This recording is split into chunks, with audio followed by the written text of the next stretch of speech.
quite a bit. See what's going on. So get rid of this from there.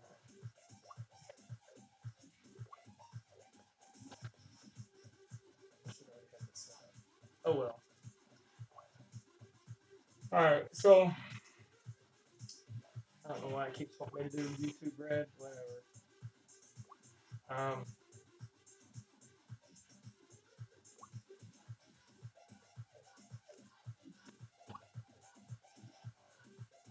let's see here.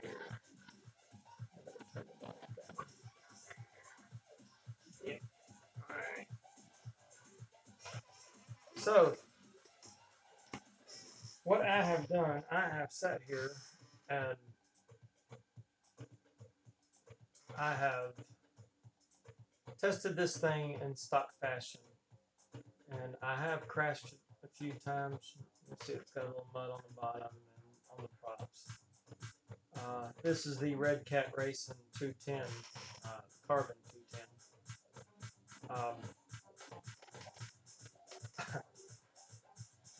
210. I'd have to say, for a beginner, this thing is not bad. It's very,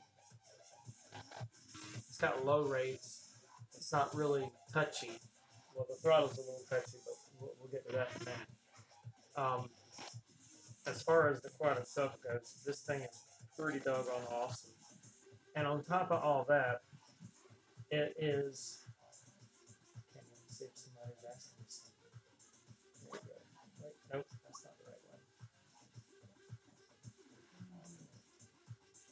Okay, there it is.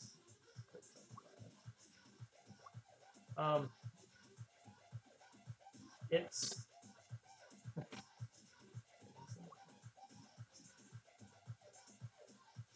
it's really nice. I mean, it's. I've only done it on 3S so far because I want to make sure that I get all the tests in before I screw it up, like I did the Lizard. This is Lizard number 4. The first one, I dropped the 4S in it, and this thing went like a bat out of hell. It was actually pretty scary fast. The problem is that I hovered a little too long one time, and it burned out the speed controllers. So technically, this thing cannot handle a 4S. They say that this will, and I have to say it probably will. It seems to be, as far as the components go, should be able to handle the 4S. Although these motors do not have a label on them, it was like 2500 kV, I think is what it was. I can put a larger battery in here. That right there is a 13, and there is plenty of room. It kind of flops a little bit, which is not very good. That's not ideal. I need to put some Velcro in the bottom to help hold it in. But you can put standard batteries in here. This is actually from, this is one of the Venoms, the drone Venom. Pretty tame by most comparisons, but this is the original that came in it, and it's only a 25C. And on this, it still flies really nice, but you can tell it doesn't have the kick as much. It's very, very smooth. It is, it's actually fairly durable. I've hit a limb, a tree, and it just kind of bounced off. It does have this nice little aluminum part right here, which is nice. The headlights, you're not going to believe this, but the headlights actually light up enough that you can. Now, legally, you shouldn't be flying at night where you cannot keep line of sight of your drone or quadcopter. This is not really a drone. But you can fly this thing at night because the camera is sensitive enough and these lights are bright enough that it does light it up for you. Of course, it's not a real long distance, but if you're just putting around, you can actually fly this thing at night. again, it is not advised to fly at night because FAA regulations say no. I believe you have to have a strobe also if you're going to go at night. It has to be bright enough. Yada yada yada. That's getting the bigger stuff. Um, I'm not a fan of the dipole. Fact is, I don't think that this thing pushes out 200 milliwatts when the jumper's taken out. It says that it does, but nah, I don't think so. Because when I get about, I don't know, 80 to 100 feet away, I start getting flicker, and you shouldn't get flicker that close, especially when I'm running really nice antennas over there. And I did put a clover leaf on here too. I forgot which one it was, but I still got flicker. So I do not think either the video transmitter in it is not um, a good enough quality that it's not dead on the channels, or it's not putting out what they say it does. Now, that said, the controller, I don't like the controller. I do not like the feel of it. It feels, for lack of any better word, especially the throttle. The throttle is actually a little too touchy. You start getting the, because you can't dial it in. It's not accurate enough. Everything else is okay. I am surprised that you can change out your little sticks in case you want like a bigger surface area for a thumber or a little knob for a pincher. The ones that are on here are like a little spike crown, and I'm a thumber, so those are great. But that's that. I got a little doohickey in the works. Nano CPS rigged for FPV, just like the little tiny Woot racers, except that's a little clover leaf, so it's going to be a little better than that. And it'll go 100 watts, 100 milliwatts, I mean. I got my little green Tiny Woot here that I've been working with. I put LEDs from Tiny Woot, and they are awesome. They actually light it up where you can see and go underneath like beds and all, and yada yada yada. I've got some infrared ones that I'm going to put on my main one, which is this one right here, the blue one. This is the one I actually race with. I like the regular one. I've got the Pro. I think the Pro is a piece of crap. It is not worth its price. You're better off either going with the FPV Plus or the original FPV. The Pro, nah, I don't like it. And now I can't get the thing to connect back to Betaflight, so no count. I bought me some pretty little props from Tiny Woot.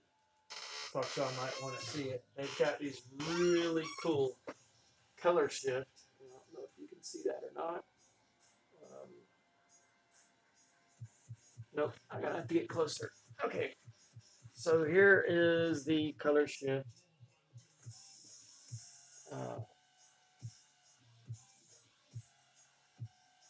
The camera's not wanting to focus, but it's kind of a green with a blue effect in it. It's very cool, and it does color shift. They are expensive though, like $7, but you put these cool little color shift green props with the shiny little shell that I made for my Tiny Woot, and it looks very cool, and why not? Okay, who said that your Tiny Woot can't be cool looking and functional? I have been working on this build I'm waiting on motors and a little camera because this thing takes a tiny little camera. But that's what's going on there. That's about it. I will be going to, I think it's Sanford. Or is it Greensboro? Anyway, I'm going to a meetup and I'm taking the little red cat. I'm not sure if I'm going to take it in stock trim or if I'm going to go ahead and start upgrading little things on it like the props. Bullnose is like so 2 years ago. They're okay. I'll give you that, but they can do better. I think I'm going to throw some cyclones on it.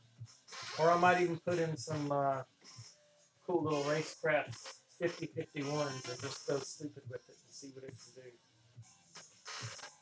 I'm not going to put a 4S with the Racecraft on it though. I'm pretty sure that'll burn out the speed controller.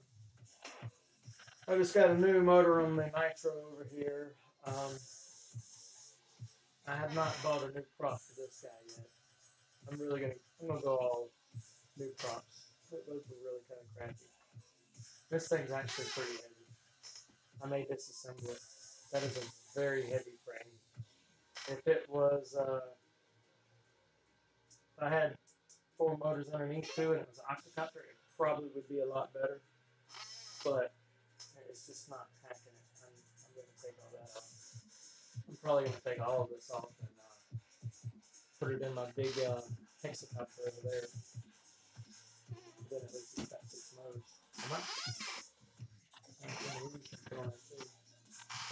We got our big hex over there.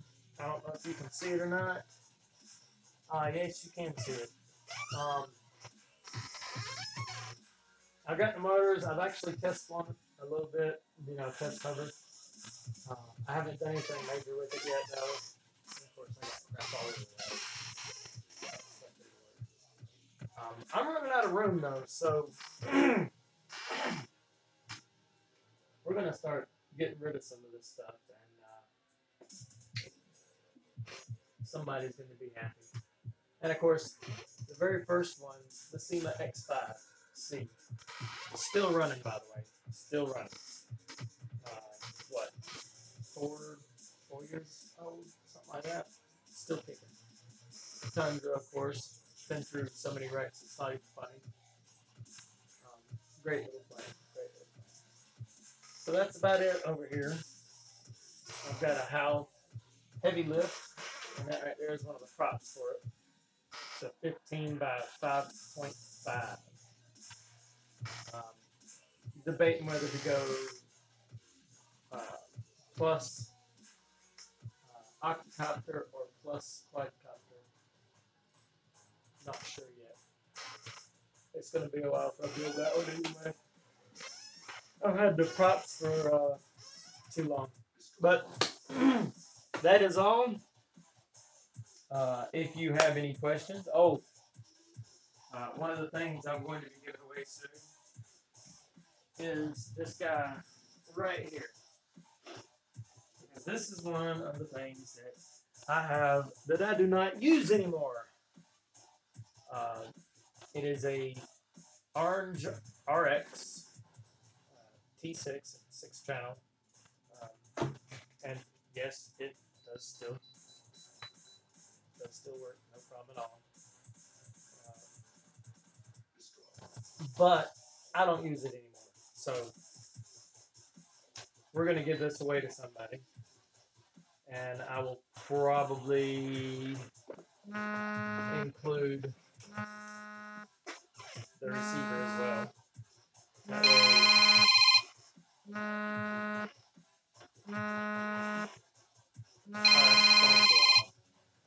That way you'll have everything you need to go. Just need a model at that point. Alright. Well, y'all take care.